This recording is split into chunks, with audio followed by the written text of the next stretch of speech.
আজকে আমাদের এই টিচার্স রিক্রুটমেন্ট বোর্ড ত্রিপুরা আমাদের অফিসে 2024 সালের টেট পরীক্ষায় উত্তীর্ণ যারা তারা আমাদের এখানে এসেছিলেন, যারা ইউজিটি এবং জিটির চাকরির জন্য আবেদন করেছেন। ওনারা এসেছেন দেখা করার জন্য। ওনারা এর আগেও 7-8 বার এসেছেন আমাদের কাছে। প্রত্যেকবার ওদেরকে আমরা বোঝানোর চেষ্টা করেছি কি কারণে নিয়োগ প্রক্রিয়া দেরি হচ্ছে, এবং আজকেও ওদেরকে আমরা সেটা বলেছি। আসলে আমাদের এই যে ইউজিটি এবং জিটির নিয়োগ প্রক্রিয়া, আমাদের ডিপার্টমেন্ট চাইছিল মে মাসে এই নিয়োগ প্রক্রিয়া সম্পন্ন করার জন্য, এবং আমাদের টিআরবিটিও সেইভাবেই প্রস্তুতি নিচ্ছিল যাতে মে মাসেই, এই বছরের মে মাসেই যাতে নিয়োগ প্রক্রিয়া সম্পন্ন করা যায়।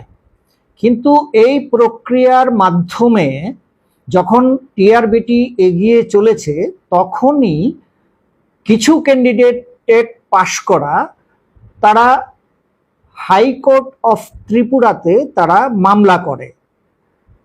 কারা সেই মামলাটা করেছিল? যারা এনআইওএস পাশ করেছিল, এনআইওএস থেকে ডিএলএড করেছিল যারা, তারা তাদেরকে টেট সার্টিফিকেট দেওয়া হয়নি এবং সেই কারণে তারা মামলাটা করেছিলেন। এখন টিআরবিটি কেন টেট সার্টিফিকেট তাদেরকে দেয়নি, তার পেছনে যুক্তিটা ছিল যে অনারেবল সুপ্রিম কোর্টের একটা ভার্ডিক্টে বলা হয়েছিল যে 2019 সালের 1 এপ্রিলের আগে যারা ডিএলএড কমপ্লিট করেছে এনআইওএস থেকে, তাদেরকে টেট সার্টিফিকেট দেওয়া বা নিয়োগ প্রক্রিয়ায় তাদেরকে অন্তর্ভুক্ত করা যেতে পারে। কিন্তু আমাদের কাছে যারা আবেদন করেছেন, টেট পরীক্ষায় বসেছেন যারা, এবং যারা চাকরির জন্য আবেদন করেছেন, তাদের মধ্যে এনআইওএস থেকে যারা আবেদন করেছেন তাদের কেউই 31 মার্চ 2019-এর মধ্যে ডিএলএড কমপ্লিট করতে পারেননি। যেহেতু সুপ্রিম কোর্ট আদেশে বলেছিল যে তাদেরকে ডিএলএড কমপ্লিট করতে হবে এনআইওএস থেকে প্রায়র টু 1 এপ্রিল 2019, সেই কারণে আমরা তাদেরকে টেট সার্টিফিকেট দিইনি, নিয়োগ প্রক্রিয়ায় তাদেরকে অন্তর্ভুক্ত করিনি। তারপর তারা যখন কোর্টে যান, অনারেবল হাইকোর্ট অফ ত্রিপুরা একটা রায়ে বলেন যে না, তাদের যারা মামলা করেছেন তাদেরকে চাকরিতে অন্তর্ভুক্ত, তাদের নাম এই প্রক্রিয়ায় অন্তর্ভুক্ত করতে হবে এবং তাদেরকে টেট সার্টিফিকেট দিতে হবে, এবং তারা যে 2017 সালে চাকরিরত ছিলেন সেটা ফিজিক্যালি ভেরিফাই করার স্বাধীনতা টিআরবিটির রয়েছে। টিআরবিটি সেটা করে তারপর তাদেরকে চাকরি প্রক্রিয়ায় অংশগ্রহণ করাতে পারে। আমরা টিআরবিটির পক্ষ থেকে এই ফিজিক্যাল ভেরিফিকেশন করানোর জন্য মাননীয় আদালতের কাছে সময় চেয়েছিলাম। আদালত আমাদেরকে সময় দিয়েছে। আমরা সেই অনুযায়ী ফিজিক্যাল ভেরিফিকেশনের কাজ করছি।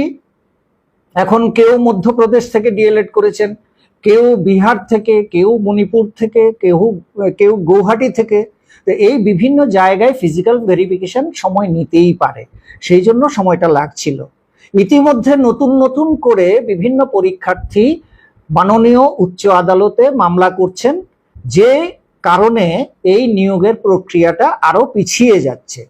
তো আজকে যারা এসেছিলেন তাদেরকে আমরা বলেছি যে সরকার, ডিপার্টমেন্ট এবং টিআরবিটি আমরা মে মাস থেকেই চাকরির নিয়োগ প্রক্রিয়া সম্পন্ন করার জন্য প্রস্তুত ছিলাম, এখনো প্রস্তুত আছি।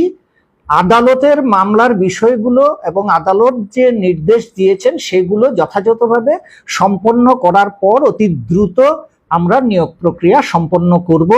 এক্ষেত্রে টিআরবিটি বা ডিপার্টমেন্টের কোনো রকম গাফিলতি বা ধীরে চলার কোনো রকমের বিষয় নেই। আমরা এদেরকে আজকে স্পষ্ট করার চেষ্টা করেছি।